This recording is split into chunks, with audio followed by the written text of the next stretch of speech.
안녕하세요. 형광펜 성경과 함께하는 성경 공부 오늘은 민수기 33장입니다. 이스라엘 자손이 모세와 아론의 관할하에 그 군대대로 애굽 땅에서 나오던 때의 노정이 이러하다. 이게 군대대로라고 보시면 될 것 같아요. 모세가 여호와의 명령을 따라서 결국에는 다 기록을 하게 된 겁니다. 그들이 정월 15일에 라암셋에서 출발을 하게 되거든요. 그날은 6월절 다음 날이 되는 겁니다. 왜냐하면 6월절이 1월 14일이니까 이스라엘 자손이 애굽 모든 사람의 눈앞에서 큰 권능으로 나오게 되는데 애굽 사람들은 여호와께서 그들 중에 치신 모든 장자를 장사하는 때입니다. 애굽 사람들은 하나님의 말씀을 믿지 않았고 어린 양의 피를 바르지 않았기 때문에 결국엔 장자들이 다 죽었고 장자를 위해서 장사를 지낸 거죠. 그 저주받은 날에 이스라엘 사람들은 오히려 구원받은 날이 되는 거예요.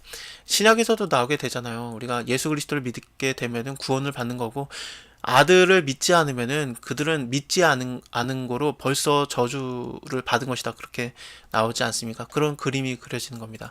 또 신들도 같이 벌을 받은 거예요.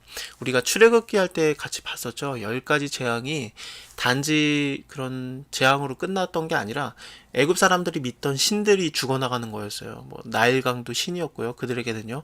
뭐 팔이라든지 뭐 이라든지 뭐 개구리 다 신이었습니다. 태양이 없어지는 게 왜 두려운 거였겠습니까? 그들에게 그것은 라신이 없어진 거예요. 태양신. 가장 크다고 생각했던 그 신이 없어진 거였기 때문에 굉장히 두려운 재앙이었고 그렇습니다. 그게 9번째 재앙이었죠. 라암셋에서 발항하게 되고 또 숫곳에 진을 치게 되고 또 여기 바다 가운데로 지나가게 되는 것도 그렇고요. 마라 기억나시죠? 쓴물이 있던 것이 이제 달아지게 되잖아요. 그렇습니다. 또 엘림에도 가게 되는데 거기 샘물 열둘과 종려 70주가 있었다. 이거는 출애굽기 15장 마지막 절을 보시면 돼요. 또 마라도 물론 그 출애굽기 15장입니다.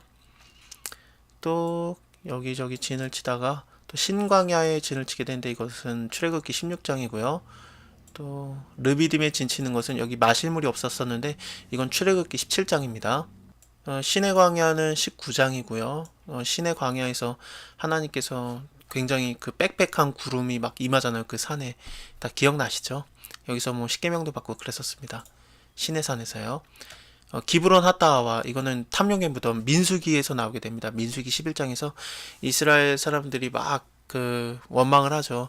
우리가 맨날 똑같은 것만 먹어가지고 우리가 너무 우리의 정력이 쇠하도다. 우리가 애굽 땅에서 값없이 우리가 좋은 거 먹던 때가 기억이 난다. 그러면서 막 따지잖아요. 그래서 하나님께서 메추라기를 보내시죠. 엄청나게 많은 양을 보내요. 그때 또 놀라운 일이 뭐였냐면 70명이 성령을 받게 되거든요. 근데 이스라엘 사람들이 성령 받은 거에 대해서는 아무런 관심이 없고 오히려 여호와께로부터 나온 바람이 몰고 온 그 메추라기에만 관심이 있었습니다.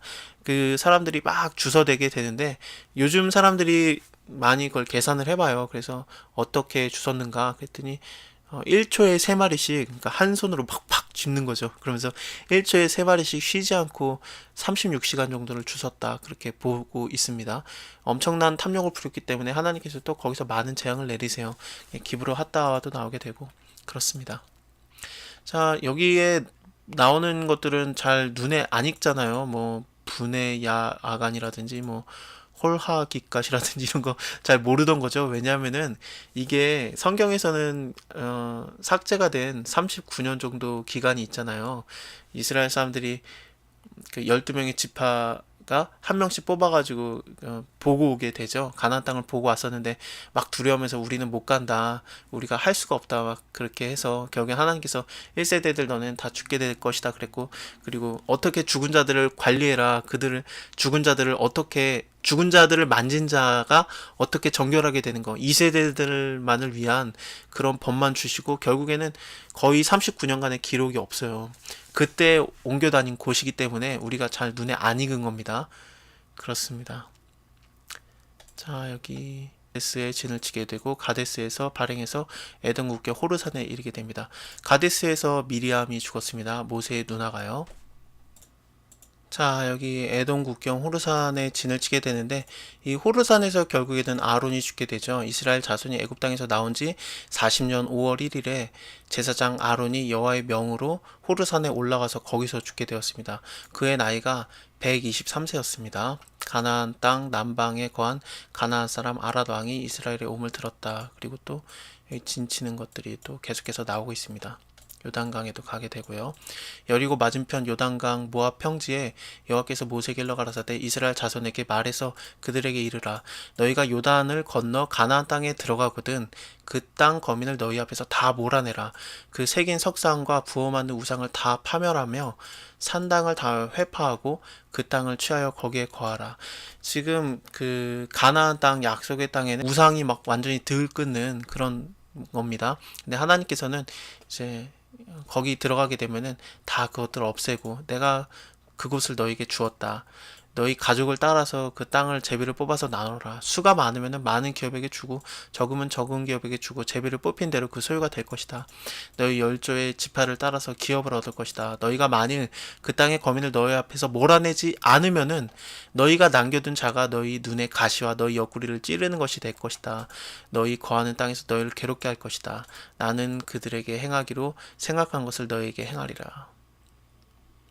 자, 일단은 오늘은 여기까지만 보고요. 다음 장에서도 이제 어떻게 얼마만큼의 가나안 땅을 얻게 되는지 좀 가나안 땅의 경계에 대해서 나오게 됩니다. 그거에 대해서 보도록 할게요. 진짜 들어가기 직전이 된 겁니다. 자, 다음에 뵙겠습니다.